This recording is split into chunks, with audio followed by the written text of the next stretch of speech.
Hello friends, here we are mid-July, and I simply want to wish you a very good summer. And I'm not talking so much about the temperature, but I'm talking about what summer is so often marked by, which is the fact of gathering, of getting together. It's a time where other things slow down a little bit, and then we have a bit more time to just get together, spend time together. That's what I'm going to be doing in the first week of August. I'm going to Saskatchewan, and with all my brothers and sisters and several nieces and nephews, we're gathering in a lodge that's on the banks of the Saskatchewan River. It's a beautifully forested area, rolling, and the river below. Anyway, so we'll have time to just be together. For sure, talking and playing board games and taking walks together and, just spending time together.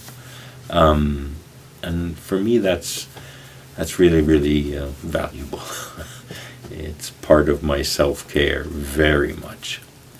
But, summer is indeed all sorts of gatherings, isn't it? I mean, it can be gathering with friends on the deck for a barbecue or a steak. It can be a family gathering, 4 generations of people since the first ancestors came to Canada.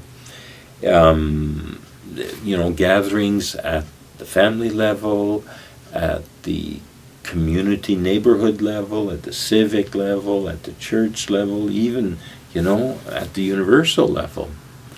For example, this summer in Lisbon, the first week of August, Pope Francis is gathering with, it'll be hundreds of thousands, it may even be over 1 million young people. It's the World Youth Day.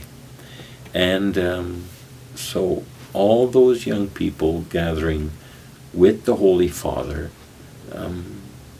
to celebrate their faith and to rejoice in their faith and to grow in their faith. Other gatherings, I'm thinking, for example, of the small community, French-Canadian community of Saint-Georges. It's up by Powerview, Pine Falls, it's in that area.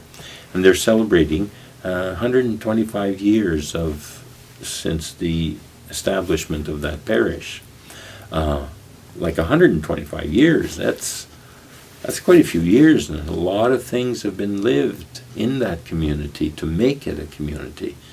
And so we're going to get together and party and celebrate Mass, and just good to be together, to keep on building that community. Another gathering will be our diocesan pilgrimage on August 13th. And that's at the Grotto of Our Lady of Lourdes in Saint-Malo. And we have that every year, but we're expanding it or making it grow. We see already the growth in numbers of people that are coming, but also growth in sort of what's offered in the program of the day, so that it really is something by which people from across the diocese, and actually many cultures, gather and, praying to Mary, come together as her children. Jesus said, "This is your mother." And so gathered in that.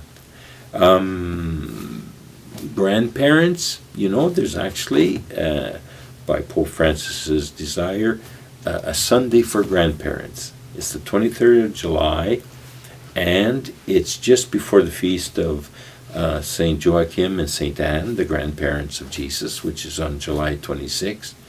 So how about on July 23rd, you have a family gathering of some sort, and especially for the grandparents, and just let them know what they mean to you. Old and young, let them know how much their love means to you, and thank them, celebrate them. So yes, gatherings, the indigenous, they're on the move during the summer. The powwows, the sun dances, to treaty days, to the fishing camps. They're on the move. So gatherings. It's a good time. Now, however, it does help to approach the whole sense of gathering, of being together, with a particular focus, or I'm going to say with intentionality, because we can gather, and it's just a matter of being X amount of people at the same time in the same place. But we can also live gatherings of any kind, large, small, getting together with a friend from high school that you haven't seen in years, or a large family gathering or block party, whatever. But it's the sense that of living the fact of coming together as an occasion to grow in the ways of the kingdom as Jesus set them forth. Not just staying in one's little group, little family, but going out to the people that, we recognize the faces, but we've never really talked with. And so going and getting to know them, and not just what they do and how much money they earn, but the fact of what's in their heart, what has their life been, what are their joys, what are the things they value, what have been their sufferings. So a real openness to the gift of the other, and then the gift of ourselves to them by respect and interest and just desire to not only be together, but to be together for one another. So I really invite you to do that. Jesus, he loved to be with people, to gather with people. And yes, he gathered the 5,000 on the mountain and taught them the Beatitudes and fed them. Right, but he also often gathered with people for a meal.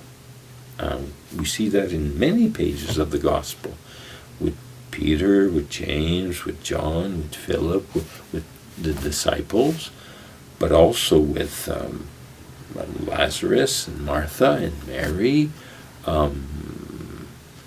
with publicans and tax collectors. And it wasn't just a matter there of being together or of sharing food. He was sharing himself, and so sharing the love of the Father for all people. When he gathered with people, it was about communion. It was about communion in the Father's love with him and with all people. And so gatherings take on, in essence, what life is all about. If we want them to have a certain depth, and we approach them in that way. We're open to what others can bring to our lives in terms of interest, enrichment, and especially the presence of God and the love of God. So, having said all that, I just wish you a very good summer and many good gatherings. Thank you.